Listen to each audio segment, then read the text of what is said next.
Bonjour, je suis Solange Aimé. Je fais cette vidéo pour parler du projet de l'éco-village de Bussel en Aveyron, qui avait été démarré par Marc Boucher il y a quelques temps. Et donc ça fait un petit moment, quelques mois que ce projet, ce projet avec ce lieu en Aveyron a été arrêté un petit peu, mis de côté, abandonné un petit peu. Et donc alors voilà, en ce qui me concerne, ça fait 2 ans à peu près que je cherche un lieu de vie, un éco-village.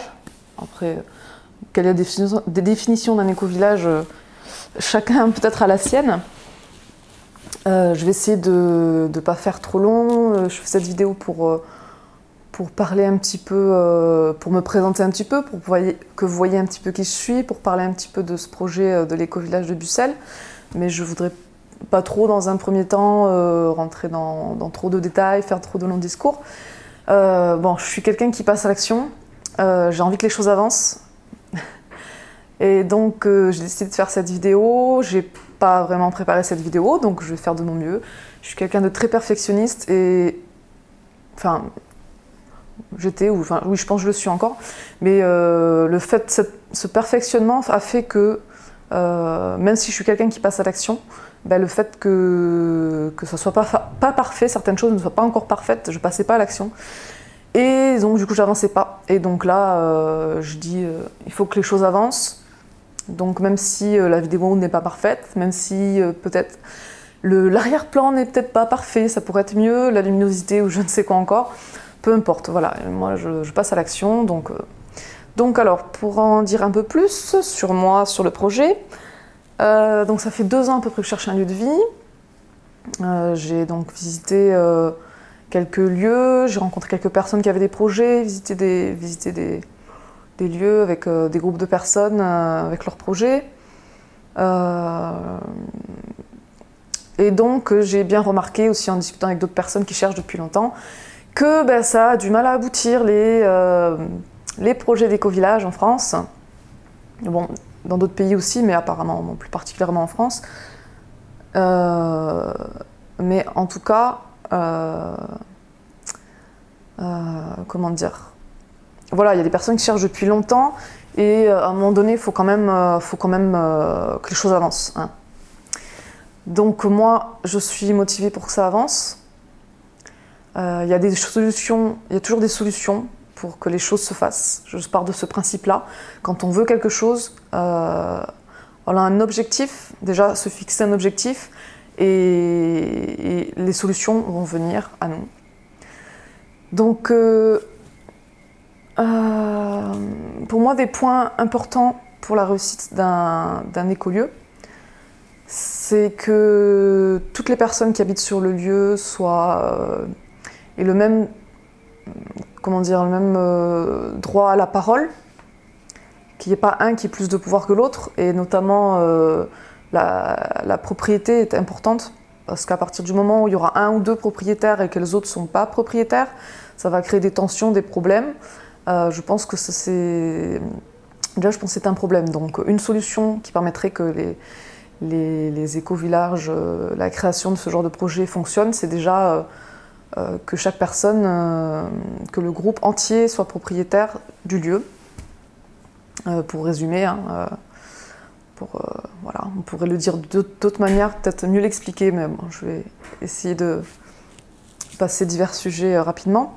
Ensuite, la communication.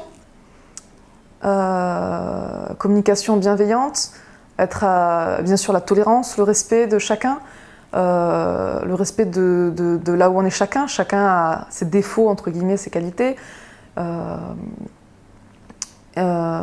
Et donc savoir respecter là où on est chacun et aussi savoir se remettre en question pour pouvoir avancer, pour pouvoir s'améliorer, pour pouvoir régler les tensions qu'il y a entre chaque personne, savoir gérer les tensions, effectivement, ça c'est, je pense que c'est quelque chose de très important, mettre en place un système de communication. Donc on parle souvent d'holocratie ou de sociocratie, qui est une façon de prendre des décisions ensemble, au consensus, c'est-à-dire que tout le monde, le but c'est que tout le monde se mette d'accord, qu'on discute ensemble, qu'on fasse des propositions, qu'on modifie les propositions pour qu'au final la proposition, les choix conviennent à tout le monde.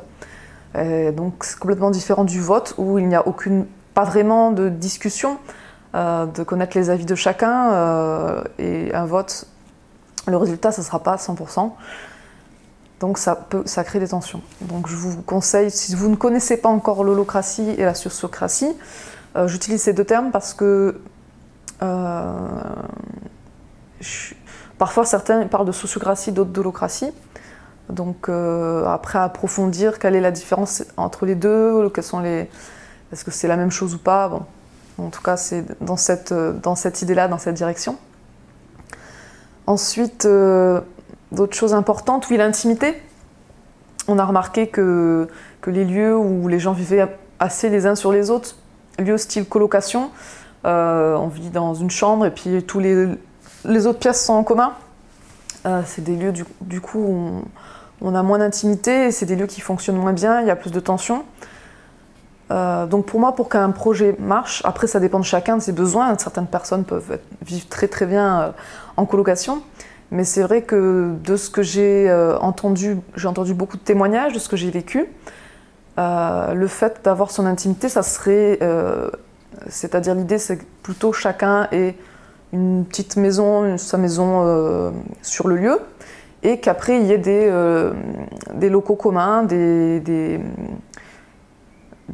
partages de certaines tâches, on fait des choses ensemble, on peut cultiver le jardin, faire des fêtes ensemble, manger ensemble, pas forcément tout le temps, de temps en temps, faire des activités ensemble, du yoga par exemple, je ne sais pas. Donc pour moi c'est ce côté intimité qui est très important pour qu'un projet fonctionne, c'est vraiment les retours que j'ai eus, que chacun puisse avoir son espace, voilà, avec toujours du commun, de quoi partager. Ensuite, qu'est-ce que je voulais dire, donc j'ai parlé de l'intimité, de la propriété, de l'échange. Oui, et également lorsque l'on crée un lieu ou qu'on crée un groupe, qu'un groupe se construit dans le but de trouver un lieu de vie commun. Très important, qui n'est pas toujours fait, c'est vraiment définir les valeurs du lieu, définir des choses importantes.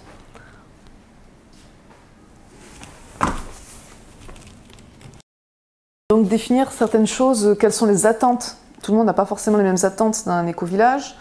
Pour chaque personne, se poser la question, de quoi j'ai besoin dans ce projet, qu'est-ce que j'aimerais qu'il y ait pour que je m'y sente bien. Chaque personne se pose cette question. Aussi, donc des exemples. Par exemple, sur ce lieu de vie, il peut y avoir des règles au niveau alimentaire, par exemple. Ça peut être un lieu végétarien, végétalien, ça peut être un lieu crudivore, ça peut être un lieu... voilà, on peut imaginer plein de choses. Un lieu bio. En général, les éco-villages, c'est bio. Non, on ne sait jamais. Il peut y avoir... le lieu peut être religieux ou pas. Le lieu peut être... qu'est-ce qu'il peut y avoir comme d'autres choses? Définir, oui, par exemple, sur ce lieu-là, on mange tout le temps ensemble. Ou on mange une fois par semaine, 2 fois par semaine ensemble. Enfin, définir... il faut vraiment penser, se projeter dans l'avenir et visualiser comment on se voit pour qu'il y ait le moins de tensions possibles, parce qu'à partir du moment où on se lance dans un projet sans se poser de questions sur nos façons de vivre, il y aura forcément des attentes, chacun aura des attentes plus ou moins inconscientes, et des idées reçues, plein de choses comme ça. Et donc ça crée des problèmes. Donc à partir du moment où on met au clair nos attentes, nos envies, à partir de là, il y aura plus de chances que le projet réussisse, on va dire. Après, il y a plusieurs façons de créer un... Bon, je précise quand même que j'ai lu un bouquin, j'ai plus le...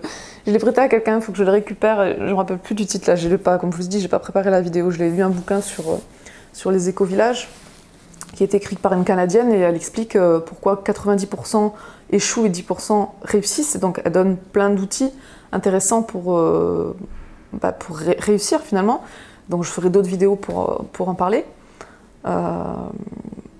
Donc je parlais, ouais. Donc pour construire concrètement après le lieu, la communauté. Donc après, le terme de communauté, ça peut vouloir tout et rien dire, ça a plusieurs définitions en fonction des personnes. Pour moi, vivre en communauté, pour certaines personnes, ça veut dire en colocation les uns sur les autres, entre guillemets. Pour moi, ça ne veut pas dire ça. Vivre en communauté, une communauté, c'est vivre sur un lieu, partager des choses en commun, avoir des valeurs communes. Pour moi, c'est ça, mais pour moi, vivre en communauté, ça ne veut pas dire vivre en colocation, en fait. Donc je précise, voilà. Ah oui, ce que je voulais dire aussi comme autre lieu, comme autre type d'éco-village, quand on utilise éco-village, ça peut vouloir tout et rien dire. Ça peut être, on vit dans des yurts, ça peut être on vit dans une maison, ça peut être de l'autoconstruction, de la rénovation, de l'achat sans rénovation, ça peut être...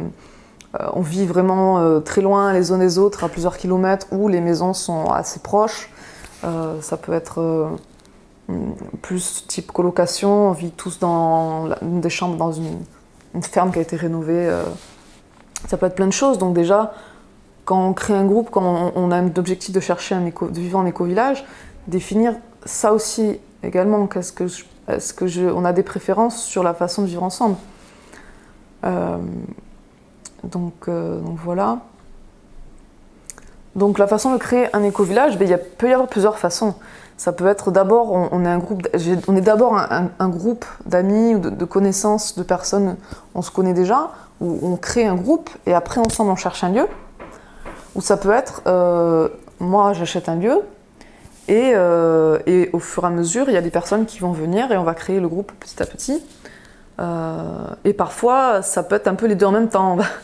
On va créer le groupe, on va essayer de trouver des gens, puis en même temps de trouver un lieu. C'est pas toujours facile. Effectivement, c'est ça aussi qui est difficile. Par où commencer? Par où commencer c'est ça, je pense, qui crée beaucoup de problèmes aussi. On a du mal à... Voilà, on a envie de trouver un lieu de vie, mais il faut trouver des personnes. Et le problème, c'est que si le projet il avance pas assez vite, les personnes partent sur autre chose.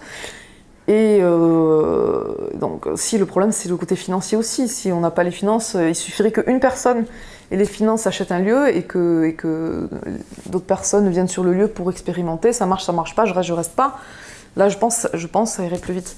Parce que même si on est un groupe d'amis, un groupe déjà construit, c'est pas forcément pour ça que ça va marcher non plus. Parce que il y a des personnes qui peuvent se désister, qui peuvent, au bout d'un moment, le temps de chercher un lieu, ça peut prendre du temps aussi.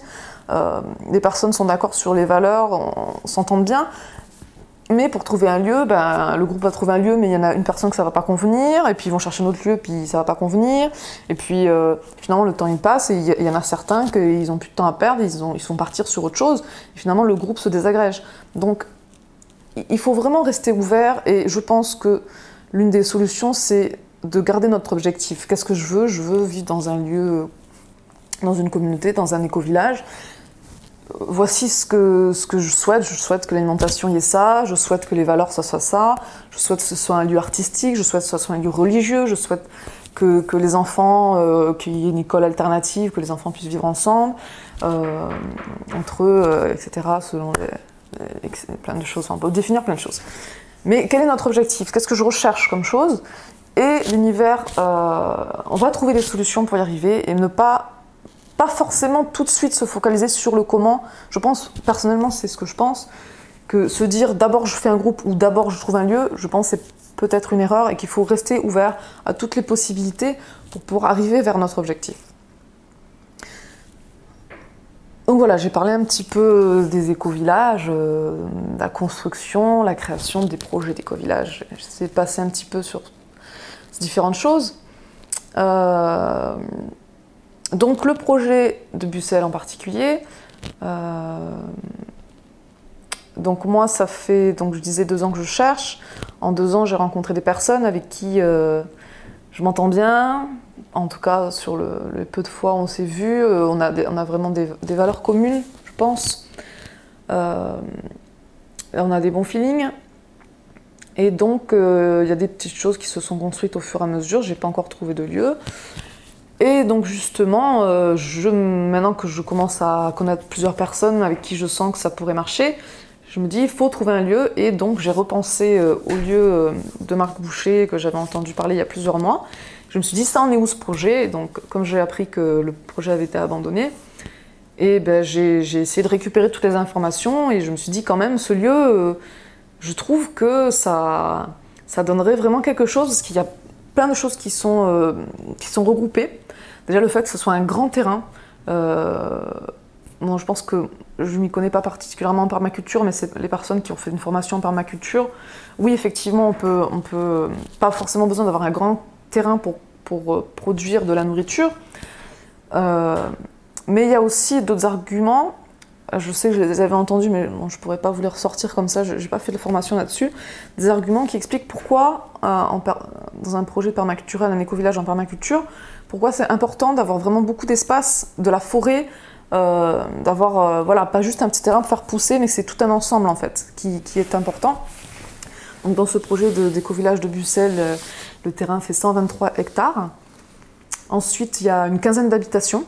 Donc déjà au niveau, le côté intimité pour moi c'est important et ce projet permettrait qu'on ait relativement notre intimité parce que j'ai vu beaucoup de projets qui démarrent et qui n'ont pas suffisamment les finances et qui démarrent où tout le monde se met à habiter dans la même maison les uns sur les autres et finalement ça crée un petit peu des tensions et le projet vivote et il réussit pas trop, il est abandonné, il échoue, ça part sur autre chose parce qu'il n'y a pas assez d'argent pour rénover, pour construire des maisons. Parce qu'on est parti sur un projet voilà, où on s'est dit on va habiter les uns sur les autres au début.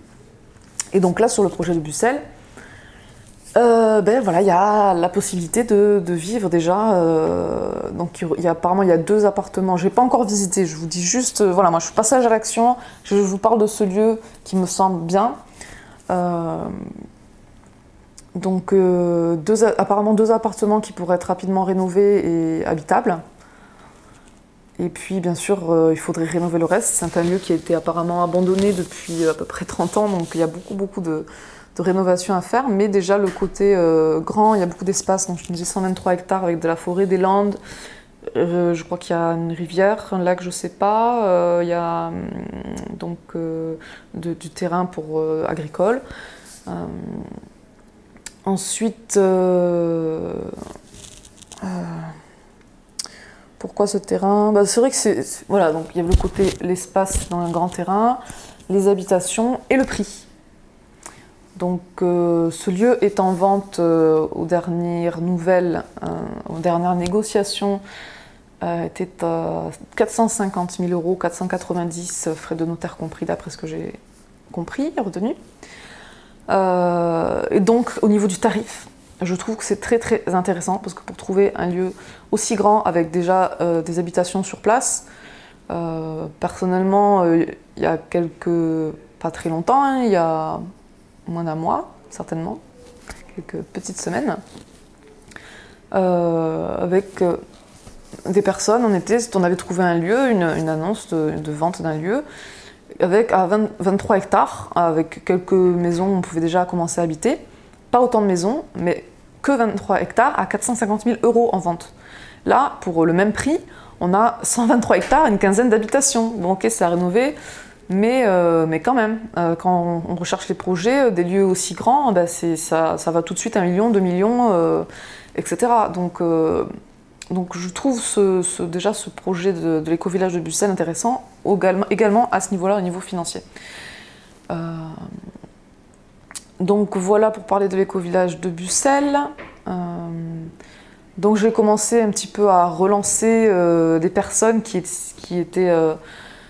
s'étaient dites intéressées par ce projet. J'ai commencé à en parler un petit peu, j'ai eu quelques retours. Et donc moi j'aimerais savoir s'il y a des personnes qui sont motivées pour venir visiter le lieu début juin, dans la première quinzaine de juin. Moi, je suis motivée. À un moment donné, il faut y aller, il faut passer à l'action. Donc voilà, parce que c'est vrai qu'un lieu peut paraître bien comme ça sur le papier, mais il faut quand même aller voir sur place. Quoi dire d'autre? Peut-être à parler un petit peu de moi. Moi, je sais pas trop quoi dire. En tout cas, si vous avez des questions, n'hésitez pas, toutes les questions que vous pouvez avoir sur ce projet de l'éco-village de Bussel, sur les éco-villages en général, sur moi aussi, si vous voulez, n'hésitez pas à les poser.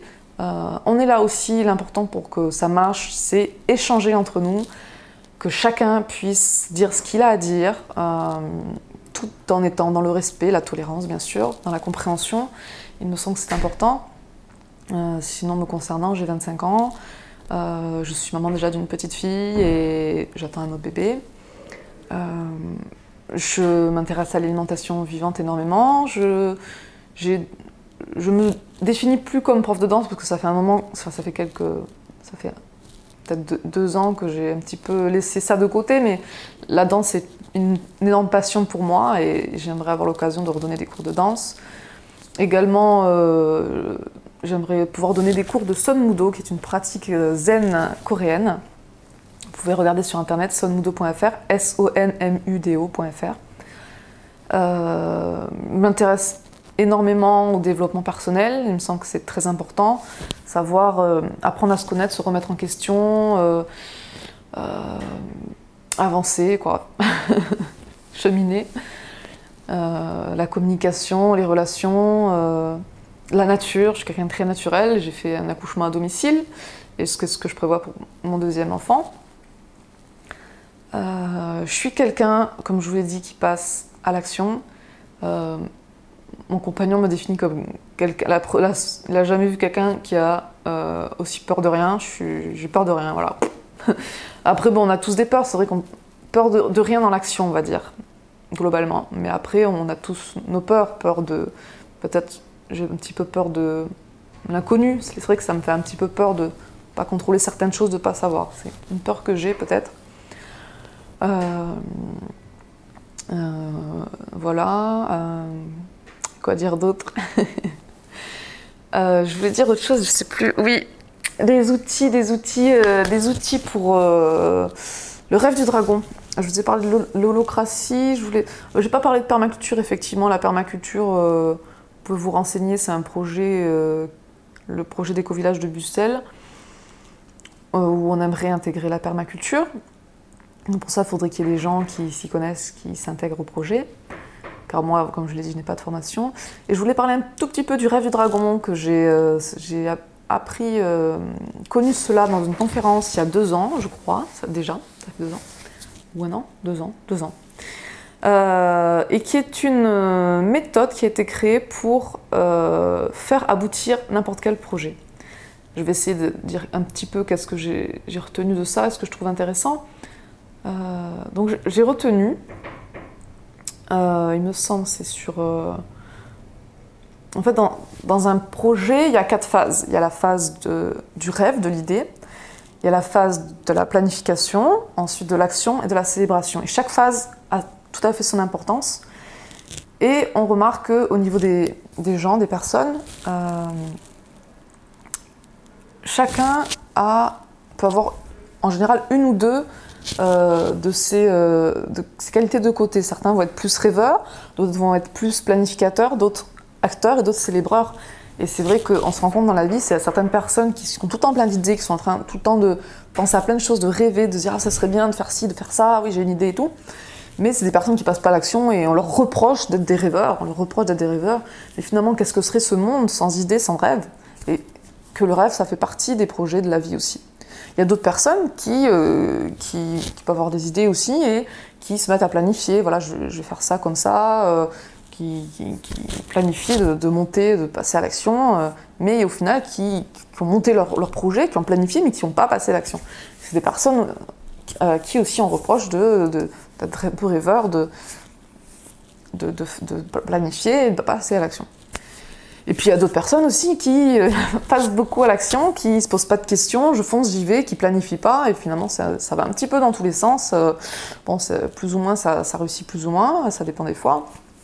Mais c'est vrai que ça marche pas toujours, hein. On reproche à ces personnes-là de pas planifier correctement les choses, de pas être organisé. Et puis il y a les gens qui font la fête tout le temps et on leur reproche de faire la fête et de rien faire d'autre dans la vie. Finalement c'est aussi important aussi parce que ça crée une dynamique en fait. Quand on a réussi à faire quelque chose, c'est important de le célébrer parce que ça permet de rester dans une dynamique, dans cette énergie, de continuer dans le projet, de célébrer chaque phase du projet en fait. Parce que sinon, si on regarde, ah bah non, il y a encore ça à faire, oh, oui on a fait ça, mais il y a encore tout ça à faire, on n'a pas fini. Là, on est vraiment dans une énergie descendante, on va s'épuiser. Alors que si vraiment on célèbre les différentes phases d'un projet, on garde cette énergie et on continue le cercle et s'il y a quelque chose, on a fait quelque chose mais il n'y a pas le résultat, on continue, on va changer l'organisation pour repasser à l'action. Et si ça marche, une fois que ça marche, chaque phase, on célèbre. Chacun célèbre à sa façon. Toutes les phases sont importantes. Et c'est pour ça aussi que dans un projet, à partir du moment où on est plusieurs, on va pouvoir tous se complémenter entre ceux qui sont rêveurs, planificateurs, acteurs, célébreurs. Donc je trouvais ça très très intéressant. Et donc, moi, mon point faible, c'est, je pense, la célébration. J'ai du mal à célébrer, à me dire félicitations, t'as fait ça pour quelque chose. Donc voilà, pour parler un petit peu de moi. Autre chose dans le rêve du dragon. Qu'est-ce qu'il y avait d'autre? J'ai pas préparé la vidéo. Oui, quelque chose d'intéressant, il me semble qu'il avait été dit sur 1000 rêves, il y en a 100 qui sont planifiés, 10 qui sont actés et 1 qui est célébré. Donc, vous vous rendez compte quand même? Donc, passons à l'action, planifions, célébrons, rêvons, tout ça en même temps. Enfin, chaque chose en son temps. Quoi dire d'autre? Ça fait une bonne vidéo quand même déjà pour le moment. Donc je vais essayer de faire d'autres vidéos un peu plus peut-être planifiées, organisées, préparées.